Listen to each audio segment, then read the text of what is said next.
Hello friends, मैं doctor Komal Bahl. Welcome to my YouTube channel. दोस्तों, आज हमारे देश में बहुत सारे मरीज़ ऐसे हैं जो कई सालों से बहुत ही गंभीर व्याधियों से ग्रस्त हैं, जैसे कि skin problem, neuro problem, diabetes और ऐसे अनेक रोग, जिसके लिए वो सालों साल ट्रीटमेंट लेते हैं लेकिन उनको कुछ रिलीफ नहीं मिलता। उनका पैसा वेस्ट जाता है और ना ही उनको ये पता है कि उनको जो व्याधि है उसको ठीक करने की माहिरता कौन से डॉक्टर के पास है, कौन सा डॉक्टर उनके लिए सही है। इट्स योर टर्न नामक इस प्रोग्राम में हम लोग आपके पास इंफॉर्मेशन लाएंगे ऐसे डॉक्टरों की जो आपके रोग को ठीक कर सकते हैं, जिसके पास आपके रोगों को ठीक करने की माहिरता है। इट्स योर टर्न नाम इस प्रोग्राम में हम अलग अलग एपिसोड्स आपके सामने लाएंगे, जिसमें हम माहिर डॉक्टरों के बारे में आपको बताएंगे, ताकि आपको पता चल सके कि कौन सी बीमारी को ठीक करने वाला डॉक्टर देश में कहाँ है, उसका क्या एड्रेस है, क्या क्लिनिक का एड्रेस है, क्या उसका फ़ोन नंबर है, ताकि आप उनको ईजिली कॉन्टैक्ट कर पाएँ और उनसे सही सलाह ले पाएँ। आज इस एपिसोड में हम लोग बात करने जा रहे हैं डॉक्टर प्रेम प्रकाश गुप्ता जी के बारे में। He is BMS FIPM from new Delhi, Meerut के रहने वाले हैं। मेरठ में इनका क्लिनिक है साईं आयुर्वेदा क्लिनिक के नाम से। इनको माहिरता हासिल है एवियन यानी कि एवेस्कुलर नेक्रोसिस, इसके अलावा न्यूरो एंड स्पाइन डिसऑर्डर्स में। दोस्तों, एवियन का मतलब होता है एवेस्कुलर नेक्रोसिस। हमारी बोन्स के जो टिश्यूज़ होते हैं उनकी डेथ होने लगती है due to lack of blood supply. कोई भी ऐसा कारण जिससे हमारी बोन के टिश्यूज़ को यानी कि हमारी हड्डियों को प्रॉपर ब्लड सप्लाई ना मिले, खून का दौरा रुक गया हो, तो ऐसे केसेस में हमारा जो बोन का टिश्यूज़ होते हैं, अस्थि धातु होती है, उसका क्षय होने लगता है। बोन जो है वो डिजनरेट होने लगती है और एक टाइम ऐसा आता है कि वो बोन कोलैप्स हो जाती है, टूट जाती है, उसमें फ्रैक्चर हो जाता है। स्टार्टिंग में एवियन के पेशेंट्स जो हैं उनको कोई प्रॉब्लम फेस नहीं करनी पड़ती, लेकिन धीरे धीरे उनको पेन होना स्टार्ट हो जाता है और ये पेन इतना बढ़ जाता है कि उनसे टॉलरेट नहीं होता। 50% जो एवियन के पेशेंट हैं उनको जब एवियन डायग्नोस होता है तो उनको डॉक्टर सर्जरी ही बताते हैं, क्योंकि ये प्रॉब्लम ही ऐसी है कि इसमें पेन बर्दाश्त नहीं होती। और इसके कई कारण हैं, मैं आपको बताती हूँ। सबसे पहला कारण ये है कि हम कई तरह की मेडिसिन्स लेते हैं, जैसे कि कैंसर में हम ओरल कीमोथेरेपी लेते हैं अपनी बोन डेंसिटी को बढ़ाने के लिए, हड्डियाँ मजबूत करने के लिए।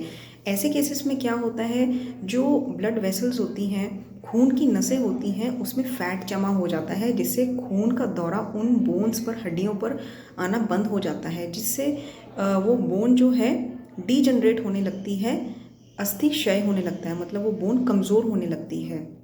दूसरा कारण ये है कि बहुत ज़्यादा अल्कोहल इंटेक के कारण भी हमारा जो ब्लड सप्लाई है बोन्स तक, जो प्रॉपर ब्लड सप्लाई होना चाहिए वो रुकने लगता है, क्योंकि उसमें फ़ैट जमा हो जाता है। तीसरा कारण ये है कि हमें जैसे कोई इंजरी हुई, कोई ट्रॉमा हुआ, तो हमारा जो जॉइंट है, स्पेशली ये हिप जॉइंट में होता है, तो वो जॉइंट वहाँ से डिसलोकेट हो जाता है, अपनी जगह से हिल जाता है, जिसके कारण वो आसपास की जो खून की नसें होती हैं, ब्लड सप्लाई जो करती हैं ब्लड वेसल्स, उसको वो डैमेज करके रख देता है। जॉइंट डिसलोकेशन आसपास की ब्लड सप्लाई को डैमेज करके रख देता है, जिसके कारण वहाँ पर प्रॉपर ब्लड सप्लाई नहीं हो पाती है और इस कारण वहाँ पे एवेस्कुलर नेक्रोसिस हो जाता है। नेक्रोसिस का मतलब ही यही होता है कि उस पर्टिकुलर जगह का जो टिश्यू है उसकी डेथ हो जानी। दोस्तों, ऐसे केसेस में क्या होता है, स्टार्टिंग में तो थोड़ा पेन फील होता है, बाद में पेन अनटॉलरेबल हो जाता है एंड देन बोन का फ्रैक्चर होने लगता है, क्योंकि हड्डी कमज़ोर होगी, खून का दौरा वहाँ तक नहीं पहुँचेगा तो वो अल्टीमेटली टूट जाएगी और पेशेंट जो है बेड रिडन हो जाता है। और जैसे ही वो बेड रिडन मतलब कि कहीं चल फिर नहीं पाता, सिर्फ बेड पर ही रहता है, तो उसको 100 बीमारियाँ और लगती हैं। इसमें मैंने जैसे पहले बताया है कि 50% जो पेशेंट्स हैं डायग्नोसिस उनका पहले तो हो नहीं पाता, क्योंकि उनको खुद नहीं पता चलता कि उनको पेन क्यों हो रही है। लेकिन जब डायग्नोसिस हो जाता है तो उस समय कंडीशन ऐसी होती है कि डॉक्टर्स जो हैं सर्जरी एडवाइस करते हैं और सर्जरी के बिना इसका कोई इलाज नहीं हो पाता। बट डॉक्टर प्रेम प्रकाश गुप्ता जी इसको 80% तक ठीक कर देते हैं आयुर्वेदिक औषधियों से। दोस्तों ये बहुत बड़ी बात है कि जिस बीमारी के लिए सर्जरी एडवाइस करी गई हो उसको ये माहिर डॉक्टर अपनी औषधियों से, अद्भुत जड़ी बूटियों के कॉम्बिनेशन से ठीक कर देते हैं पेशेंट को। इन्होंने बहुत सारे पेशेंट्स इस तरह से ठीक किए हैं। आप इनसे कांटेक्ट कर सकते हैं, इनसे पूछ सकते हैं और इनसे सलाह ले सकते हैं। इसके अलावा जितने भी स्पाइन की प्रॉब्लम्स हैं, लंबर स्पॉन्डिलोसिस, सर्वाइकल स्पॉन्डिलोसिस और स्पाइन इंजरीज़ हैं, उसमें भी इनको माहिरता हासिल है। डिस्क की प्रॉब्लम्स हैं जिसमें डॉक्टर जो है सर्जरी बता देते हैं, और मेरा जितना एक्सपीरियंस है डिस्क की प्रॉब्लम में सर्जरी इतनी सक्सेसफुल नहीं होती है। पेशेंट का चलना फिरना जैसे पहले मुश्किल हो जाता है डिस्क में, बैक एक में, तो ऑपरेशन के बाद भी उसको कुछ खास फ़र्क नहीं पड़ता है। ऐसे केसेस में इनको बहुत अच्छी स्पेशलिटी प्राप्त है जिससे ये डिस्क प्रॉब्लम, बड़ी से बड़ी डिस्क प्रॉब्लम, स्पॉन्डिलोसिस की प्रॉब्लम ठीक कर देते हैं। दोस्तों आई होप आपको ये एपिसोड यूज़फुल लगा हो।